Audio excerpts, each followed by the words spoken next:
ಎಲ್ಲರಿಗೂ ನಮಸ್ಕಾರ. ನಾನು ರಾಜೇಶ್ವರಿ. ರಾಜಿ ಅಡುಗೆ ಚಾನೆಲ್ಗೆ ನಿಮ್ಮೆಲ್ಲರಿಗೂ ಸ್ವಾಗತ. ಇವತ್ತಿನ ಸ್ಪೆಷಲ್ ರೆಸಿಪಿ ಹಾಲು ಒಬ್ಬಟ್ಟು ಅಥವಾ ಹೋಳಿಗೆ ಹೇಗೆ ಮಾಡೋದು ಅಂತ ನೋಡೋಣ. ಸುಲಭವಾಗಿ ಕಡಿಮೆ ಸಮಯದಲ್ಲಿ ತುಂಬಾ ರುಚಿಯಾಗಿ ಈ ಹಾಲು ಹೋಳಿಗೆನ ಮಾಡ್ಕೋಬಹುದು.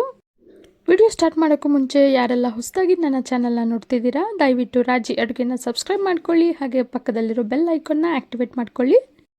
ಹಾಲು ಹೋಳಿಗೆ ಮಾಡೋದಕ್ಕೆ ಮೊದಲಿಗೆ ನಾನಿಲ್ಲಿ 1 ಕಪ್ಪಷ್ಟು ಗೋಧಿ ಹಿಟ್ಟನ್ನು ತೊಗೊಂಡಿದ್ದೀನಿ. ನಂತರ ಇದಕ್ಕೆ 2 ಚಿಟಿಕೆ ಉಪ್ಪು, 1 ಟೇಬಲ್ ಸ್ಪೂನಷ್ಟು ತುಪ್ಪನ ಸೇರಿಸಿ ಚೆನ್ನಾಗಿ ಮಿಕ್ಸ್ ಮಾಡ್ಕೊಳ್ಳೋಣ. ತುಪ್ಪ ಎಲ್ಲ ಗೋಧಿ ಹಿಟ್ಟು ಜೊತೆಗೆ ಚೆನ್ನಾಗಿ ಬೆರೆಯೋ ಹಾಗೆ ಮಿಕ್ಸ್ ಮಾಡ್ಕೊಳ್ಳೋಣ. ಗೋಧಿ ಹಿಟ್ಟು ತುಪ್ಪ ಎಲ್ಲ ಚೆನ್ನಾಗಿ ಮಿಕ್ಸ್ ಮಾಡಿದ ನಂತರ ಸ್ವಲ್ಪನೇ ನೀರನ್ನು ಸೇರಿಸ್ತಾ ಚಪಾತಿ ಹಿಟ್ಟಿನ ಅದಕ್ಕೆ ಕಲಿಸ್ಕೊಳ್ಳೋಣ. ಹಿಟ್ಟು ಕಲಸಿದ ನಂತರ 2ರಿಂದ 3 ನಿಮಿಷ ಚೆನ್ನಾಗಿ ನಾದ್ಕೊಳ್ಳೋಣ. ಚೆನ್ನಾಗಿ ನಾದಿದ ನಂತರ ಪ್ಲೇಟನ್ನು ಮುಚ್ಚಿ 20 ನಿಮಿಷ ನೆನೆಯೋದಕ್ಕೆ ಬಿಡೋಣ. ಹಿಟ್ಟು ನೆನೆಯೋ ಅಷ್ಟರಲ್ಲಿ ಹೋಳಿಗೆಗೆ ಬೇಕಾಗಿರೋ ಹಾಲನ್ನು ತಯಾರಿ ಮಾಡ್ಕೊಳ್ಳೋಣ. ಮಿಕ್ಸಿ ಜಾರ್ಗೆ 2 ಟೇಬಲ್ ಸ್ಪೂನಷ್ಟು ಗಸಗಸೆನ ಸೇರಿಸ್ಕೊಳ್ತಾ ಇದ್ದೀನಿ. ನಂತರ 2 ಟೇಬಲ್ ಸ್ಪೂನಷ್ಟು ಅಕ್ಕಿ ಹಿಟ್ಟು, 10 ಗೋಡಂಬಿಯನ್ನು ಸೇರಿಸ್ಕೊಳ್ತಾ ಇದ್ದೀನಿ. ಇದಿಷ್ಟನ್ನು ನೀರನ್ನು ಸೇರಿಸ್ದಲೇ ನೈಸಾಗಿ ಪೌಡ್ರ್ ಮಾಡ್ಕೊಳ್ಳೋಣ. ನಂತರ ಇದಕ್ಕೆ 3 ಏಲಕ್ಕಿನ ಬಿಡಿಸಿ ಸೇರಿಸ್ಕೊಳ್ತಾ ಇದ್ದೀನಿ. 3 ಟೇಬಲ್ ಸ್ಪೂನಷ್ಟು ಹಸಿ ಕೊಬ್ಬರಿಯನ್ನು ಸೇರಿಸ್ಕೊಳ್ತಾ ಇದ್ದೀನಿ. ನೀರನ್ನು ಸೇರಿಸ್ದಲೇ ಮೊದಲು ತರತರಿಯಾಗಿ ರುಬ್ಕೊಳ್ಳೋಣ. ನಂತರ ಇದಕ್ಕೆ ಅರ್ಧ ಕಪ್ಪಷ್ಟು ನೀರನ್ನು ಸೇರಿಸಿ ನೈಸಾಗಿ ಪೇಸ್ಟ್ ಮಾಡ್ಕೊಳ್ಳೋಣ. ತೆಂಗಿನಕಾಯನ್ನು ಎಷ್ಟು ಸಾಧ್ಯನೋ ಅಷ್ಟು ನುಣ್ಣಗೆ ರುಬ್ಕೋಬೇಕು. ಈಗ ಈ ರುಬ್ಬಿರೋ ಪೇಸ್ಟನ್ನು ಕಡಾಯಿಗೆ ಸೇರಿಸ್ಕೊಳ್ತಾ ಇದ್ದೀನಿ. ಇದೇ ಜಾರ್ಗೆ 1 ಕಪ್ಪಷ್ಟು ಹಾಲನ್ನು ಸೇರಿಸಿ ಕಡಾಯಿಗೆ ಸೇರಿಸ್ಕೊಳ್ತಾ ಇದ್ದೀನಿ. ಮೊದಲೇ ಕಾಯಿಸಿ ತಣ್ಣಗಾಗಿರೋ ಹಾಲನ್ನು 1 ಲೀಟರಷ್ಟು ಸೇರಿಸ್ಕೊಳ್ತಾ ಇದ್ದೀನಿ.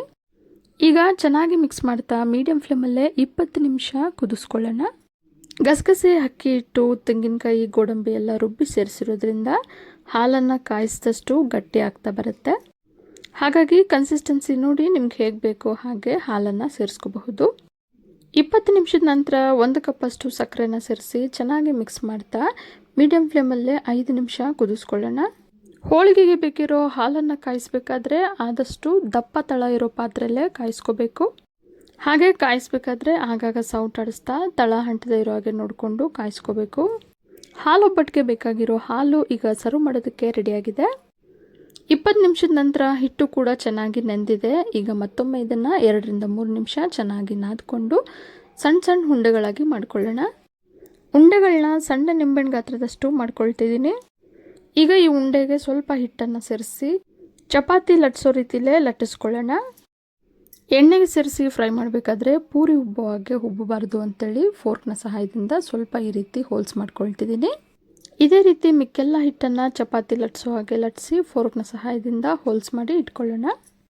ಕಡಾಯಿಗೆ ಎಣ್ಣೆ ಸೇರಿಸಿ ಮೊದಲೇ ಬಿಸಿ ಆಗೋದಕ್ಕೆ ಇಟ್ಟಿದ್ದೆ. ಈಗ ಬಿಸಿಯಾಗಿರೋ ಎಣ್ಣೆಗೆ ಒಂದೊಂದೇ ಪೂರಿಯನ್ನು ಸೇರಿಸಿ ಮೀಡಿಯಮ್ ಟು ಹೈ ಫ್ಲೇಮಲ್ಲಿಟ್ಟು ಪೂರ್ತಿಯಾಗಿ ಕ್ರಿಸ್ಪಿ ಆಗೋವರೆಗೂ ಫ್ರೈ ಮಾಡ್ಕೋಬೇಕು. ಇದೇ ರೀತಿ ಮಿಕ್ಕೆಲ್ಲ ಪೂರಿಗಳನ್ನ ಎಣ್ಣೆಗೆ ಸೇರಿಸಿ ಕ್ರಿಸ್ಪಿ ಆಗೋವರೆಗೂ ಫ್ರೈ ಮಾಡ್ಕೊಳ್ಳೋಣ. ಫ್ರೈ ಮಾಡಬೇಕಾದ್ರೆ ಗ್ಯಾಸ್ ಫ್ಲೇಮನ್ನು ಮೀಡಿಯಮ್ ಟು ಹೈ ಫ್ಲೇಮಲ್ಲೇ ಇಟ್ಕೊಂಡು ಕ್ರಿಸ್ಪಿ ಆಗೋವರೆಗೂ ಡೀಪ್ ಫ್ರೈ ಮಾಡ್ಕೋಬೇಕು. ಹಾಲು ಹೋಳಿಗೆಗೆ ಬೇಕಾಗಿರೋ ಪೂರಿಗಳು ಸಹ ಈಗ ಕ್ರಿಸ್ಪಿಯಾಗಿ ರೆಡಿಯಾಗಿದೆ.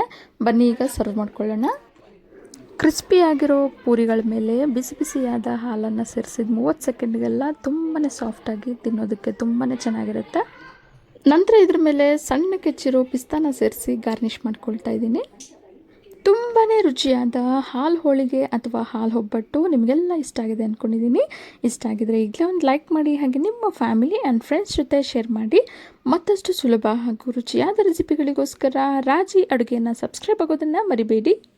ಮತ್ತೊಂದು ರುಚಿಯಾದ ರೆಸಿಪಿಯೊಂದಿಗೆ ಮುಂದಿನ ವಿಡಿಯೋದಲ್ಲಿ ಸಿಗೋಣ. ಧನ್ಯವಾದಗಳು.